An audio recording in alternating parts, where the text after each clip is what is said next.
Hello, it is 6 a.m. in New York. It's 1 p.m. in Cairo. I'm Monita Rajpal. You're watching CNN, the world's news leader. This is World One, live from London. The ministry says 20 people have died in 3 days of clashes between protesters and security forces. The interim government is calling for calm, but with just a week to go until historic elections, the violence in Cairo and elsewhere recalls the struggle that brought down Hosni Mubarak just 9 months ago. Demonstrators returned to the streets of Cairo this Monday. They are protesting a proposal by the armed forces that the military budget be shielded from public scrutiny. Security forces used tear gas and rubber bullets to break up protests on Sunday. Officials have denied claims that police used live rounds. Egypt is struggling to come to terms with the changes that followed the end of Mubarak's 30-year rule. One human rights activist has told CNN Egypt can't afford another revolt. Well, police in Cairo have been seen beating protesters with batons. The health ministry says 1,700 people have been injured so far. Well, let's get more now from our senior international correspondent, Ben Wiedemann. He joins us now live from Cairo. Ben. Yes, Monita, these clashes actually have been going on for about 48 hours. Tahrir Square behind me Question also surrounding those elections, Ben, is whether or not independent or international electoral commission observers will be able to actually oversee these elections to see if they are indeed fair and complete. What are you hearing about that at all? Well, Egypt has said that observers will be allowed to come and see how the vote takes place. Keep in mind... For that, Ben Wiedemann there in Cairo. We want to see what newspapers around the world are saying about this. Here in the UK, the Daily Telegraph has this headline: Egypt's revolution is beginning to turn sour. It goes on to say, it's in a comment piece that says the toppling of tyrants across the Middle East this year has been an extraordinary sight that has offered hope to millions of a better, freer future. But we should be under no illusion that such a future is the inevitable outcome of the Arab Spring. In the United Arab Emirates, the headline in the National is Egypt's dangerous run-up to elections is a necessary risk. Now, the piece says Egypt's elections, as flawed and risky as they will be, have become a necessary evil to hasten the transition to civilian rule. Elections are the least bad alternative to open-ended military rule. And finally, the Wall Street Journal Asia edition has this headline: Egypt military hardens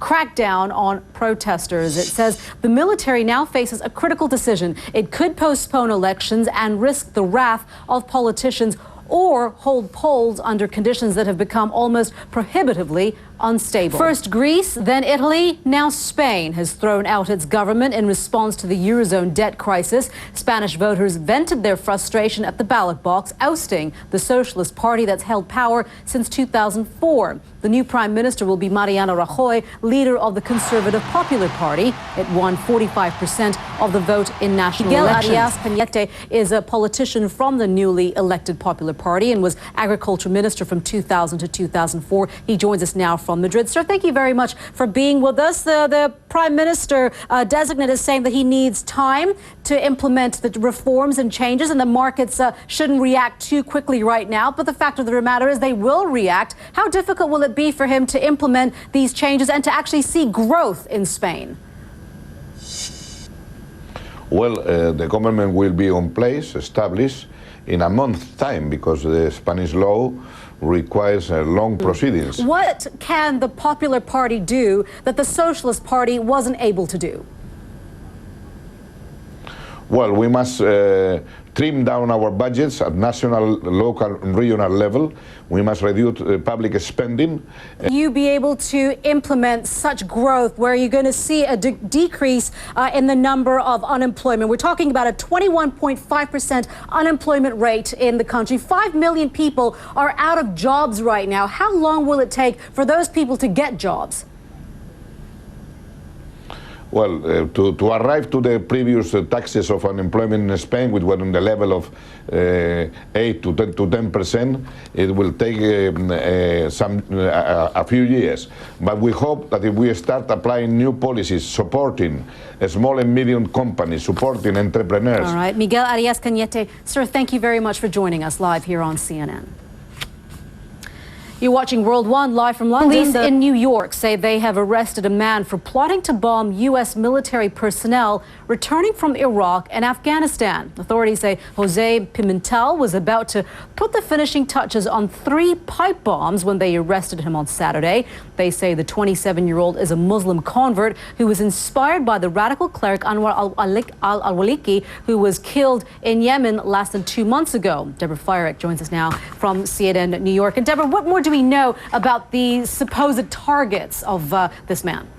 Well, the targets that this man was apparently considering striking: U.S. service personnel returning from Iraq, also NYPD, New York Police Department patrol cars. Back, you're watching World One. Here are some of the stories that we're talking about. Are you looking for a smooth yet safe drive? Here's something to think about. A U.S. study found that hybrid cars give motorists 25% better protection against getting hurt in a crash. That's because hybrids are generally heavier than conventional cars. The extra mass is an advantage during an accident. There is a downside, though. They are pretty quiet, so pedestrians often don't hear them coming. So if you drive one, of course it goes without saying, be very careful. Now, lime lovers, beware. A chef in Britain who tried to buy limes was told no sale because, get this, they could be used as weapons. An assistant explained that they contain citric acid, which could, in theory, be squirted in someone's eye. The supermarket eventually said it was an elaborate joke by the shop assistant and not official policy. Yeah, you think? Well, it was ladies' night at the 2011 American Music Awards. The biggest winner of the night was singer Taylor Swift. She won 3 awards, including Artist of the Year for the 2nd time in a row. Rapper Nicki Minaj, who opened the show, grabbed 2 trophies. Adele's recent vocal cord surgery kept her away from the awards. The British singer was voted the favorite pop rock female artist. So congratulations to all of them. Well, poor visibility has canceled flights in and out of London for a 2nd day, and the fog issues are not confined to the UK alone. Meteorologist Ivan Cabrera is at the CNN World Weather Center. You'd think that we'd get it, we'd be, used to this by now. Yes, well, when your flight is canceled, you're never used to that, right? Doing things at the monitor at the airport right now. Yeah. Right? I know. It's frustrating as can be, but what are you going to do? Weather, right? That's right. Ivan, thank you very much. Okay, you are watching World One live from London. Boy has said it will take hard work and solidarity to pull the country out of its economic tailspin. So what will his party do differently? Al Goodman is in Madrid. He joins us now live with more on that. Al, it's not just about what they will do differently, but how quickly. That's what the Spaniards want to know, how quickly they'll be able to do it. Hi, Monita. Well, they won't be actually in power probably for about another month. Al, thank you very much for that. Al Goodman there in Madrid. You're watching World One live from London. The tennis season is coming to a spectacular close in London. Lots of action underway for tennis fans here in London. Don Riddell joins us now with details on that. Thanks very much, Monita. It is the climax of the men's tennis season in London this week, and for Rafael Nadal's opening match against Mardy Fish on Sunday is ending. Very sad news indeed. All right, Don, thank you very much. Other news, Sarah, here on World One. British Foreign Minister William Hague is expected to meet with Syrian opposition figures today. The meeting comes amid growing pressure for Syria's President Bashar al-Assad to step down. Turkey's Prime Minister is the latest leader to criticize the regime, saying President Assad's days are numbered. Libya's most wanted fugitives are now in custody. The former Libyan leader's son, Saif al-Islam Gaddafi, was captured Saturday. Just a day later, revolutionary fighters caught up with the nation's former intelligence chief, Abdullah al-Sanusi. Jumana Karache has the details now from Tripoli.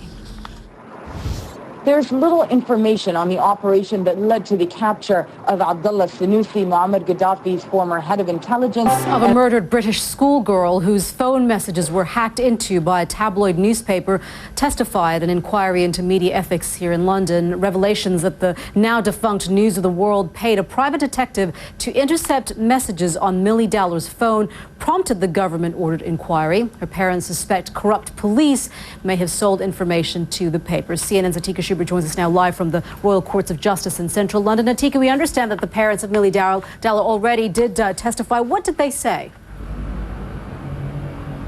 Well, basically, they described what is truly a cruel moment where just weeks after their daughter, Millie Dowler, had disappeared. Atika, what's the purpose of this inquiry in terms of what are people hoping to get out of it?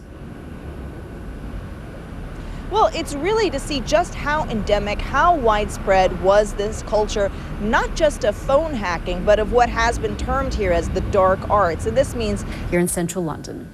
We want to take a look at what's trending on social media right now. At number 3, David Beckham. As Don was telling us earlier, football fans in LA still don't know if the former England captain is staying or going, even after his team, the LA Galaxy, won the MLS final. But for now, Beckham's enjoying Sunday's win. He posted a picture of himself holding the trophy on his Facebook page, saying he was off to celebrate. At number 2, a video of America's First Lady being booed at a NASCAR race is one of the most popular online. The crowd can be heard jeering Michelle Obama just as she's about to say the words, "Gentlemen, start your engines."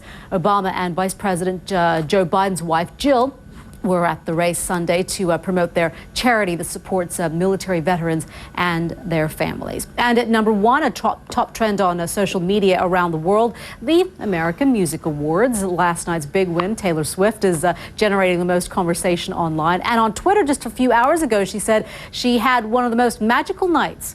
Taylor Swift won 3 awards, as did the British singer Adele. You're watching World One live from London. I'm Monita Rajpal. Thank you for joining us. We'll update you on the news headlines at the top of the hour right here on CNN.